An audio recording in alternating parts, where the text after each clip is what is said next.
Walnut Hill Farm coming at you today. We are working in the coop with our new flock. So we did a couple different things over the past several months, and we're finally back to what we like to do here. Kind of started over from scratch because we kind of made some choices that we didn't like.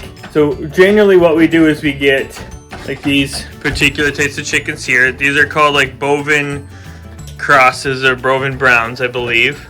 They're from an organic producer, and these are pullets. So these are about 16 weeks old. Okay, they should start laying here in the next 2 weeks once they get acclimated. The reason we did a full cycle over is because we had birds that were about already 2 years old, and then we purchased some birds that were 18 or 16 to 18 months old from another producer, and that producer is not cage free or like pasture raising those birds that we bought. They were really cheap, they were organic, so I pulled the trigger on them to see what would happen, and it was a regrettable decision. We won't be doing that again. We will be sticking with the 16 to 18 week old pullet from an organic producer for these layers, and we paying more money for them. I think we're paying about $8 a bird. The ones that I was talking to you about before that, they were aging out of an egg producer's flock, we're only $1 a bird, so it's kind of hard to pass up on that. They just weren't what we wanted.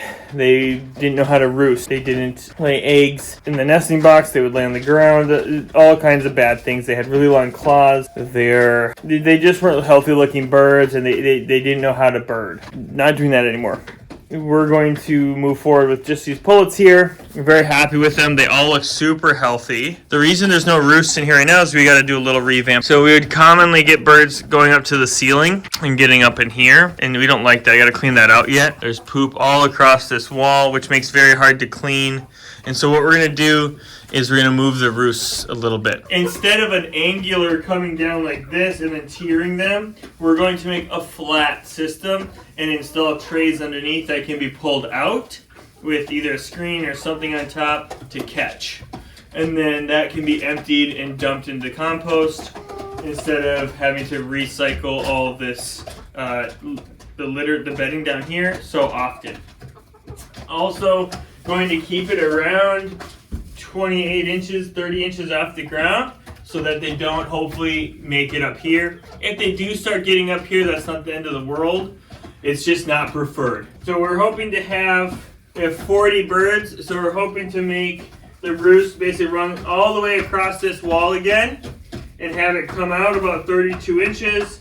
There's a framed ladder, basically a flat ladder that goes across. 32 inches should hopefully be enough for 4 birds, make 10 of them, or hopefully 32 inches is good enough for 5, and I can do like 9 of them or something like that to give some choice. Would be nice. It's at 140 inches across, so starting from that wall, I'm going to come this way and do I don't know exactly how many I should do, probably, what's 140? I'm going to do some mathing, but get it situated 140 inches. I think I can do every 10 inches would give me 14. That's too many. If I did every 14 inches, that would give me 10. I just feel like this is unused space. So since I'm not putting my feeder there, I'm not going to move all that. That just is a complete pain in my butt to do that. I'm not going to move the feeder from over here to this wall just because there's more room on that wall. We're going to keep that there. We're going to put the roost over here. I'm going to go measure a bunch of wood and try and figure out what I can do for 32 inches. Make a basically a ladder frame to get pegged up there and do that. That'll be good. Okay, first things first, we got to fully dismantle the old roosts and see what we can salvage from it. Pretty heinous looking, pretty gross. These are dang near 7 years old right here and haven't been cleaned in about 2 years. I don't know if you can hear that, but there's a crow who is really not happy.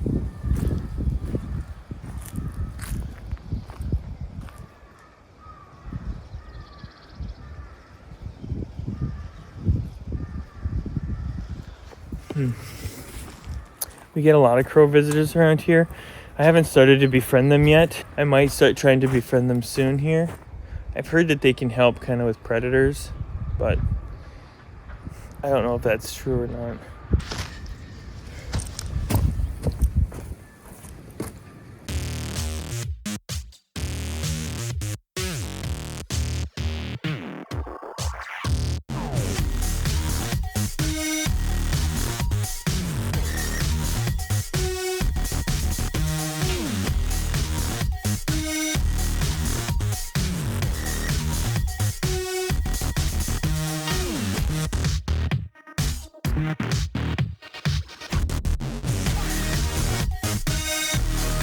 Whatever's happening in the crow world, not great. Alright, so we got everything taken out. I will not be using squares again. I don't like them. Too easy, I think, to strip, and I just hate it. So we're gonna get these cleaned off somehow. I'm not sure yet how I'm gonna do that. I mean, my gosh, find a scraper and scrape them, I guess. Get them relatively clean.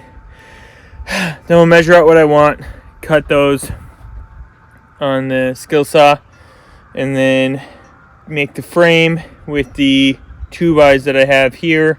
Also, we'll need a couple straight cuts to get some of these angles off.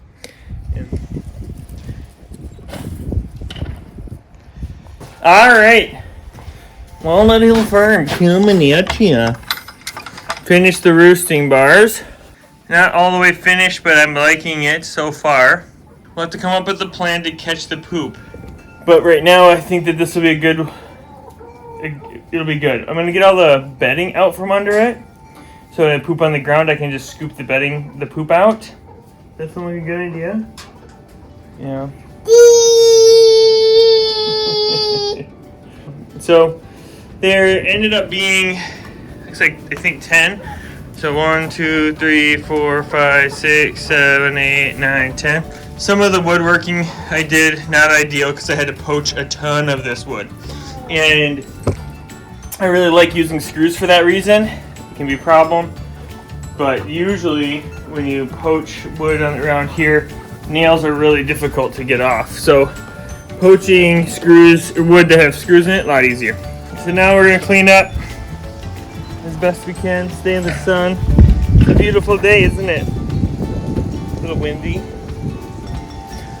Yeah, that's what we're going to do now, is go clean out the goat run. The goats need to get their area cleaned out now too. Spring cleaning, mucking.